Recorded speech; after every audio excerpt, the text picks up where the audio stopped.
अस्सलाम वालेकुम beautiful people, welcome back to my channel. चाहे तो आप हाउसवाइफ हैं, वर्किंग वूमेन है या वर्क फ्रॉम होम ही क्यों ना करती हों, अक्सर औकात जब हम अपने घर को पूरी तरह से टाइम नहीं दे पाते, हम अपनी चीज़ों को उस तरीके से मैनेज नहीं कर पाते जो कि हमने सोचा होता है, तो हमें गिल्ट फील होता है। स्पेशली जब हम ये जर्नी नई नई स्टार्ट करते हैं, आपकी शादी को इतना टाइम नहीं हुआ या आपने नई नई जॉब स्टार्ट किया तो आपसे चीज़ें मैनेज नहीं हो पा रही। आज की वीडियो में मैंने कोशिश किया कि आप लोगों के साथ ऐसी कुछ यूज़फुल हेल्पफुल टिप्स शेयर कर सकूं, जिन्हें फॉलो करके ना सिर्फ इस गिल्ट को कम कर सकते हैं बल्कि इसके साथ साथ सुगड़ होने की भी अच्छी खासी आप वाइब्स दे सकते हैं। मैं आप लोगों के साथ शेयर करूंगी किस तरीके से आप इन चीज़ों को मैनेज कर सकते हैं। इससे ना सिर्फ आपकी ज़िंदगी आसान होगी, आप बहुत ज़्यादा अपना टाइम भी बचा सकते हैं। सबसे पहले हम बात कर लेते हैं वेजिटेबल्स की। जब हम मार्केट से सब्जियां लेके आते हैं तो अगर उसी टाइम हम उन्हें उसी प्लास्टिक की थैली में फ्रिज में रख दें, वो उस टाइम पे तो बहुत आसान लग रहा होता है, लेकिन बाद में वो सब्ज़ी ख़राब भी जल्दी हो जाती है। और जब हमने सब्ज़ी बनानी होती है तो हमें उतना एक्स्ट्रा टाइम लेके उठना पड़ता है, हमें सब्ज़ी बनानी पड़ती है। बहुत सारी वेजिटेबल्स ऐसी होती हैं जिन्हें बनाने में, साफ़ करने में टाइम लगता है, और उन्हीं में से एक गोभी भी है। अगर आप इसको कट करके अपने अकॉर्डिंगली, जितनी भी आप गोभी को बारीक आपने काटना है, इसकी सफाई करके किसी भी एयर टाइट बॉक्स में उसके अंदर आपने मेक श्योर करना है कि पेपर आपने बिछाया हो। हम इसके अंदर इस तरीके से इसको डाल के रख दें तो हमारा काफ़ी ज़्यादा टाइम सेव हो सकता है। सब्ज़ी बनाने में अच्छा खासा टाइम लगता है, तो इसके बाद फिर क्या है कि मसाला बनाना, और सब्ज़ी तो आपके पास पहले से ही बनी पड़ी है।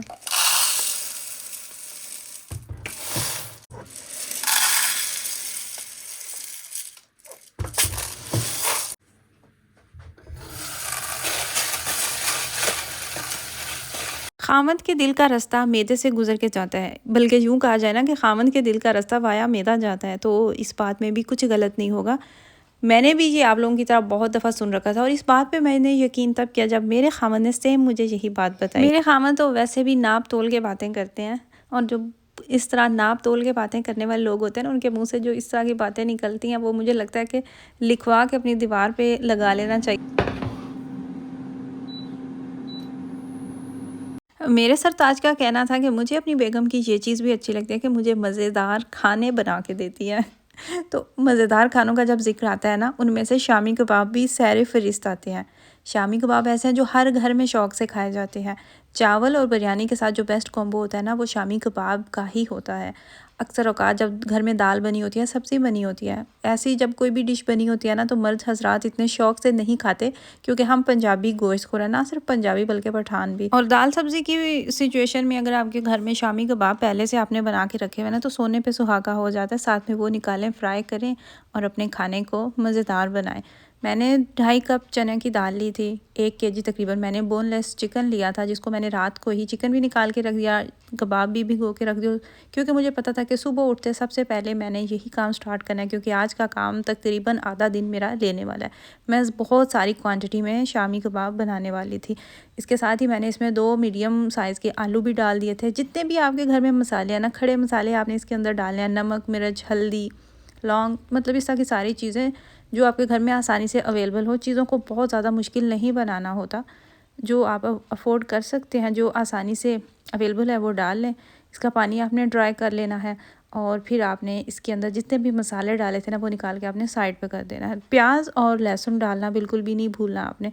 फिर इस तरीके से जो चॉपर लें बड़ा सा, और उसके अंदर डालें, और अपना अमेज़ा जो है ना, इसको बिल्कुल बारीक आपने पीस लेना है। अगर हम वैसे खाने का इतना एहतमाम कर रहे हैं ना, तो साथ में ये भी चाह रही हूँ कि शामी कबाब भी हो जाए, तो इस तरीके से काम बहुत ज़्यादा होता है। कभी कभार तो हम कर लेते हैं, लेकिन कभी ऐसा भी होता है कि इतनी हिम्मत नहीं होती, इतना टाइम नहीं होता। तो इस तरीके से अगर एक दिन मेहनत की हो ना, बना के रखे हों, तो फिर आपके तकरीबन 2-3 महीने तो कहीं नहीं जाते। जितनी क्वांटिटी में मैंने बनाए, मेरे 2-3 महीने अब ये कबाब होपफुली ख़त्म नहीं होने वाले।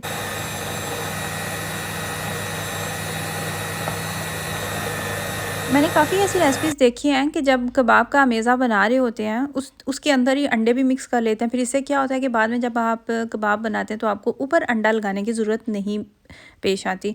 मैं पहले तो हमेशा से कबाब फ्राई करने से पहले अंडा ऊपर लगा लेती हूँ। तो इस दफ़ा मैंने सोचा कि मैं 1 अंडा इसके अंदर डालती हूँ, मैं ट्राई करती हूँ, क्योंकि मैंने आज तक कभी भी इस रेसिपी को नहीं फ़ॉलो किया। तो देखती हूँ। खैर जब हमारा मेज़ा बन चुका था ना, तो वो मुझे लग रहा था कि इतना वो थोड़ी उसकी जो कंसिस्टेंसी है ना वो रनी है, उससे मैं अगर फ़ौरन से कबाब बनाऊँगी तो अच्छे नहीं बनेंगे। फिर मैंने क्या किया कि जो हमारा मेज़ा था इसको तकरीबन 1 डेढ़ घंटे के लिए फ्रिज में छोड़ दिया।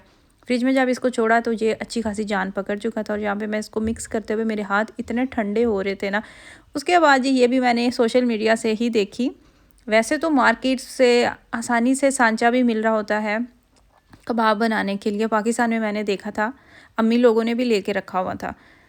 कभी ट्राई नहीं किया, लेकिन देसी जुगाड़ किया, क्योंकि ये भी मुझे डाउट था कि इस तरीके से सोशल मीडिया पे जुगाड़ अवेलेबल है। एक ढक्कन लिया, उसके अंदर ये जो प्लास्टिक की शीट होती है, रैपिंग शीट, इसको डाला, ट्रांसपेरेंट जो होती है, उसके ऊपर थोड़ा सा ऑयल लगाया, और इस तरीके से कबाब हमने बना लिए। मुझे ये काफ़ी आसान लगा। इसकी जो मुझे सबसे ज़्यादा चीज़ वो लगी थी ना ईज़ी, वो ये थी कि सेम साइज़ के आपके कबाब बन रहे थे और आसानी से बनते जा रहे थे। शायद इतनी स्पीड से वैसे मैं हाथ से बना रही होती तो ना बनते। खैर अब हमारा जो काम है ना वो तकरीबन ख़त्म हो चुका है। कबाब जो है हमने वो इस तरीके से अपने ट्रे में सजाने हैं, फिर इनको हम फ्रीज़ कर लेंगे, और जैसे ही फ्रीज़ हो जाएंगे कबाब हमारे जान पकड़ जाएंगे, इनको हम निकालेंगे, ज़िप लॉक बैग के अंदर डालेंगे, और बस 2-3 महीने सुकून से खाएंगे। मेरी दिन भर की मेहनत का सिला मुझे यहाँ पे मिलता नज़र आ रहा था, और यहाँ पे मैं खुद ही खुश होकर शाबाशियाँ दिए जा रही थी खुद को। कबाब हमारे अब जाएंगे फ्रीज़र के अंदर।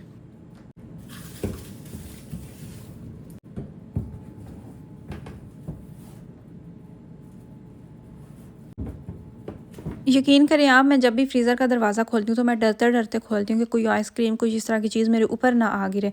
अगर आपके घर में बच्चे हैं ना, तो इस चीज़ की टेंशन लेना छोड़ दें। आप जितना मर्ज़ी अपनी फ्रिज और फ्रीज़र को ऑर्गेनाइज़ कर लें, ये दोनों चीज़ें नहीं ऑर्गेनाइज़्ड रहने वाली। जब छोटे बेबीज़ होते हैं ना, जिनकी रसाई फ्रिज तक नहीं होती, तब काफ़ी हद तक आपकी चीज़ें सेट रहती हैं। लेकिन बच्चे आपके बड़े हो जाते हैं ना, जैसे मेरे फ्रीज़र को इतना मैं नहीं यूज़ कर रही होती जितना उसमें मेरे बच्चों की रसाई है। मेरे बेटे बार बार आइसक्रीम लेने जा रहे हैं, 2-3 तरह की, पता नहीं क्या क्या उन्होंने चीज़ें रखी होती हैं, और ना सिर्फ मेरे बच्चे बल्कि मेरे हस्बैंड भी। तो जब इतने मर्दों का हाथ होता है तो फिर कैसे मुमकिन है कि आपकी चीज़ें उस तरीके से वेल ऑर्गेनाइज्ड रहें। इसके बाद हमारा एक और जो सबसे अहम चीज़ आती है ना, वो ये होती है कि हमारे देसी मसाला जात, इनको पीसना, इनको संभाल के रखना भी अच्छा खासा काम होता है। अगर हम अपने जो देसी मसाला जात होते हैं ना, इनको ड्राई रोस्ट कर लें तो इससे ना सिर्फ इनका जायका इन्हेंस होता है, बल्कि इसके साथ साथ इनकी जो शेल्फ़ लाइफ होती है ना, वो भी ज़्यादा हो जाती है। हमने अक्सर सुन रखा होगा कि हर हाथ का जायका अलग होता है, सेम इंग्रेडिएंट से किसी के हाथ की कोई चीज़ इतनी मज़ेदार बनती है। तो उन सब में ना कहीं इस इन बातों का भी हाथ होता है। इन छोटी छोटी चीज़ों से भी हम काफ़ी अपने जो खाने हैं उनका जायका भी इम्प्रूव कर सकते हैं। अगर आपने अभी तक मसाले जो है ना इनको ड्राई रोस्ट नहीं किया, तो आप मेरे कहने पे एक दफ़ा करके देखें। खैर सबसे पहले हमने जो सूखा धनिया था उसको अच्छे से ड्राई रोस्ट किया, उसको मैंने छलनी के अंदर फिर निकाल के रख लिया, फिर छलनी से मैंने उसको एक दफ़ा क्लीन किया, और जब तक हमारा पैन खाली हुआ था तो मैंने सोचा कि मैं उसके अंदर ज़ीरा डाल दूँ ताकि हमारा टाइम नहीं वेस्ट हो। और धनिया साफ़ करने के बाद मुझे काली मिर्चें जो थी ना, उनका भी पाउडर बना के रखना था, वो भी मैंने छलनी के अंदर डाल के क्लीन कर ली। साथ ही मैंने सालन जो है ना वो भी बनने के लिए रखा हुआ था। टाइम सेव करने के लिए एक जो सबसे पहले नंबर पे चीज़ आती है ना, वो होती है मल्टीटास्किंग। किचन में काम करते हुए हम एक काम करते हुए साथ और बहुत ज़्यादा काम कर सकते हैं। जैसे मैंने एक टाइम पे सालन भी बना लिया, और जो मेरे मसाला जाते उनको भी मैंने अच्छे से ड्राई रोस्ट कर लिया, और साथ साथ मेरे और भी जितने छोटे छोटे काम थे मैंने सब काम निपटा लिया। मसाले ड्राई रोस्ट करने के बाद मैंने उनको ठंडे होने के लिए रख दिया। जब मुझे लगा कि ये अच्छे तरीके से ठंडे हो चुके हैं, तो अब मैं इनका यहाँ पे पाउडर बना लूँगी।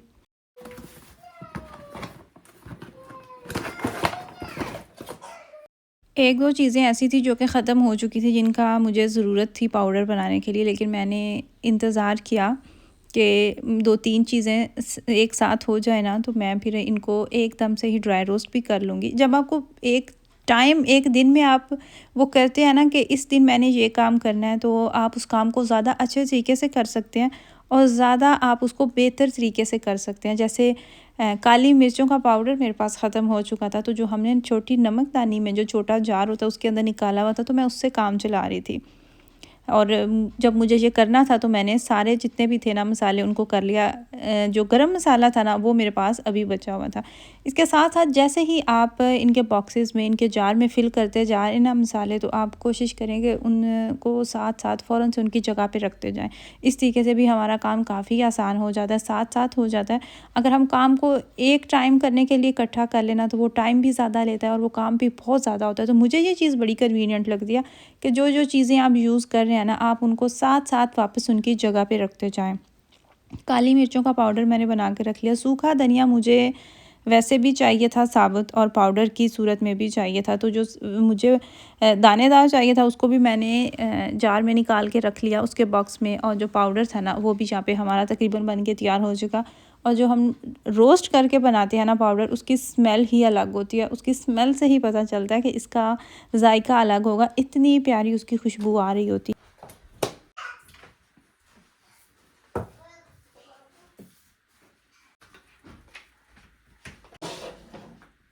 अक्सर औकात हम सुन रहे होते हैं कि फ़लाँ औरत के हम घर की, वो इतनी सुघड़ थी, उसका घर इतना वेल ऑर्गेनाइज़ था, उनका किचन बिल्कुल भी मैसी नहीं था, इस तक चीज़ें उन्होंने अच्छे से मैनेज की हुई थी। तो इन सब बातों का ये मतलब हरगिज़ नहीं होता कि जो इस तरह की लेडीज़ होती हैं वो हर वक्त किचन में लगी रहती हैं या वो हर वक्त घर के काम करती रहती हैं। टाइम मैनेजमेंट बहुत बहुत ज़रूरी होता है। आप कामों के लिए टाइम फ़िक्स कर लें कि आज के दिन मैंने ये काम करना है और आज के दिन मैंने ये टाइम अपने किचन को देना है। आज के दिन मैंने अपने जो किचन में जितने जार्स हैं इनको क्लीन करना है। आज के दिन मैं जो ग्रोसरी लेके आई इसको मैंने ठीक से इसकी जगह पे लगाना है। इसका जो कैबिनेट है वो क्लीन करना है। तो यकीन करें इस तरीके से आपका काम ज़्यादा नहीं होता बल्कि आसान हो जाता है। एक दिन आप स्पेंड करते हैं और आपका काफ़ी टाइम जो है ना वो आसानी से गुजर जाता है। इसके अलावा तकरीबन हमारे हर खाने में क्या यूज़ होता है, अदरक और लहसुन का पेस्ट यूज़ होता है। सब्ज़ी जैसे बनाने में टाइम लगता है ना, तो इसी तरीके से ये भी जब हम फ्रेश बना रहे होते हैं तो इस पे भी अच्छा खासा हमारा टाइम स्पेंड हो जाता है। और स्पेशली जब आपके घर में मेहमान आए होते हैं या आपकी कोई अपॉइंटमेंट होती है, आपके पास टाइम की कमी होती है, तो ऐसे सिचुएशन में फिर बहुत टफ़ रूटीन हो जाती है। इससे भी निपटने के लिए जो हमारे पास आसान हल है ना वो यही है कि आप ढेर सारा लहसुन लें, अदरक लें, उसको छील के उसका एक ही दिन आप थोड़ी सी मेहनत करें, पेस्ट बना के रख लें। पेस्ट जब आपने बनाना है ना तो आप जो ब्लेंडर जग होता है उसके अंदर भी आप बना सकते हैं, आप चॉपर में भी बना सकते हैं। अगर आपको लग रहा है ना कि ये अटक रहा है या ठीक से इसका पेस्ट नहीं बना, तो आप इसमें कुकिंग ऑयल का भी यूज़ कर सकते हैं और पानी का भी यूज़ कर सकते हैं। मैंने इसके अंदर थोड़ा सा पानी डाला था इसको बिल्कुल फ़ाइन पेस्ट बनाने के लिए। हमारा जो पेस्ट है वो यहाँ पे रेडी हो चुका है। इसको मैं आइस बॉक्स जो होते हैं उसके अंदर यहाँ पे मैं डाल के रख लूँगी। मेरे पास सिर्फ एक यही खाली था, बाकी सारे बिज़ी थे। और इसके बाद का जो बाकी का था ना अमेज़ा, वो मैंने डाल लिया ज़िप लॉक बैग के अंदर। थोड़ा थोड़ा से आपने फिल कर लेना है। इनकी भी जब आइस बन जाएगी, ये जब जम जाएगा तो आपने ये वाला निकाल के भी जो हमने आइस ट्रे में डाला इसको भी निकाल के आपने ज़िप लॉक बैग में डाल लेना है। और जो ज़िप लॉक बैग में हमने डाला इसकी बिल्कुल थिन सी लेयर मैंने इसके अंदर लगाई है। तो ये जब फ्रीज़ हो जाएगा इसको मैं नाइफ़ की मदद से छोटे छोटे क्यूब्स कट कर लूँगी, जितना मुझे लगेगा कि एक दफ़ा के सालन में या एक दफ़ा आप चावल बना रहे हैं या कुछ भी बना रहे हैं तो जितनी क्वांटिटी में मुझे चाहिए होगा मैं उस तरीके से इसको कट कर लूँगी। और इससे भी इतनी ज़्यादा आसानी हो जाती है। आप सिर्फ एक दफ़ा ये यूज़ करेंगे ना तो आपको दूसरी दफ़ा आपका ख़ुद दिल चाहेगा, आपको बहुत मुश्किल लगेगा साथ साथ फ्रेश बनाना। कुछ चीज़ें ऐसी होती हैं जिनमें फ़्रेश चाहिए होता है, जैसे गोश्त होता है उसको बॉयल करते हुए या फिर कीमा बॉयल करते हुए, लेकिन ज़्यादा जो चीज़ें होती हैं ना उनमें ये भी आप आसानी से यूज़ कर सकते हैं। ज़िप लॉक बैग के अंदर जो डाला उसके अंदर मैंने इस तरीके से निशान बना लूँगी। ये इतने नुमाया तो नहीं हो रहे, लेकिन जब ये इनके अंदर बर्फ़ जम जाएगी, ये फ्रीज़ हो जाएंगे, तो यही हमारी बहुत हेल्प करेंगे इसको टुकड़े कट करने में।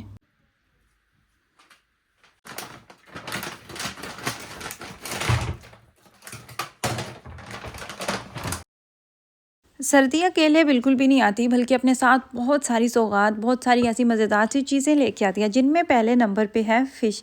मेरी तरह जो फ़िश लवर्स होते हैं ना, उनको मेरे ख़्याल से सर्दी से ज़्यादा इस चीज़ का इंतज़ार होता है। ख़ैर फ़िश तो हम गर्मी में भी खा सकते हैं।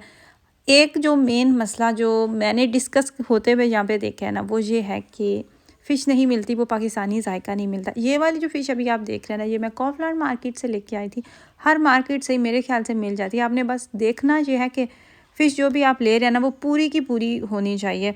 पीसेस में ना हो इस तरीके से पूरी लेके आएँ, घर में उसको खुद आके बनाएँ, तो आप वही अपने देसी मसाले बना के लगाएंगे, आपको सेम पाकिस्तानी जायका मिल जाएगा। हर दफ़ा ये भी बनाना मुश्किल लगता है, और सर्दी के मौसम में बंदा वैसे भी इतना लेज़ी हुआ होता है, इसकी मैरिनेशन को भी टाइम चाहिए होता है। ऐसी सिचुएशन में अगर फ़िश को भी हमने पहले से मैरिनेट करके रखा हो ना, तो काफ़ी ज़्यादा हमारी हेल्प हो जाती, ना सिर्फ हेल्प होती है बल्कि जो इसका मसाला होता है ना वो भी इसके अंदर अच्छे से जज़्ब हो चुका होता है। इसके लिए मैंने सबसे पहले जो फ़िश थी ना उसको उसके पीसेस करके थोड़ा सा सिरका डाल के पानी के अंदर रख दिया। कुछ टाइम के लिए हम उसको रखा रहने देंगे, उसकी स्मेल जितनी भी होगी ना वो ख़त्म हो जाएगी। इसके अलावा फ़िश की एक अपनी स्मेल होती है जो नहीं जाती, आप जितना भी उसको कर लें। अदरक लहसुन का पेस्ट लिया, उसके अंदर मैंने थोड़ा सा पानी डाला, साथ में मैंने डाला फ्राई फ़िश मसाला जो कि मेरे पास थोड़ा था और फ़िश ज़्यादा थी। फिर उसके अंदर मैंने जो मोटी दरदरा मिर्च, मेरे ख्याल से अगर मैं ठीक कह रही हूँ, वो डाली, नमक डाला, अजवाइन डाली, बेसन डाला, और बस यही मसाले मैंने इसके अंदर डाले। फ़िश डाल के आपने अच्छे से इसको मिक्स कर लेना है। जब आपकी फ़िश के ऊपर मसाला लग जाएगा तो आपने इसको 1 पैकेट में डाल के रखना है, 2 पैकेट में डाल के रखना है, जितना आपको महसूस होता है कि आपकी फ़ैमिली में काफ़ी हो जाएगी। आपने उसको पैकेट के अंदर डाल के अपने फ्रीज़र में संभाल के रख देना है। जब भी आपका दिल चाहेगा आप टाइम से पहले फ़िश को निकालें और फ्राई करके खा लें। चाहे तो आप एयर फ्रायर में बनाएं या चाहे तो आप इसको फ्राई कर लें। फ़िश के साथ साथ गाजर का हलवा भी सैर फ्रीज़ होता है, और गाजरें भी मैंने कद्दूकश करके फ्रीज़ करके रखी हुई हैं, जो कि क्लिप्स मेरे से मिसप्लेस हो गए, वो मैं आप लोगों के साथ नहीं शेयर कर सकी। गाजर भी इसी तरीके से आप वॉश करके कद्दूकश करके अपने फ्रीज़र में संभाल के रख सकते हैं, जो बाद में गजरेला बनाने में, गाजर का हलवा बनाने में आपकी हेल्प करते हैं। मैंने कोशिश किया है कि आप लोगों के साथ कुछ यूज़फुल टिप्स शेयर करूं जो कि मैं यूज़ करती हूं और मुझे इनसे काफ़ी हेल्प मिलती है। आई रियली होप कि आपको मेरी वीडियो अच्छी लगी हो। अपनी फैमिली का ख्याल रखिएगा, मुझे मेरी फैमिली को दुआ में ज़रूर याद रखिएगा, और मेरे चैनल को सब्सक्राइब करना मत भूलिएगा। अल्लाह हाफिज़।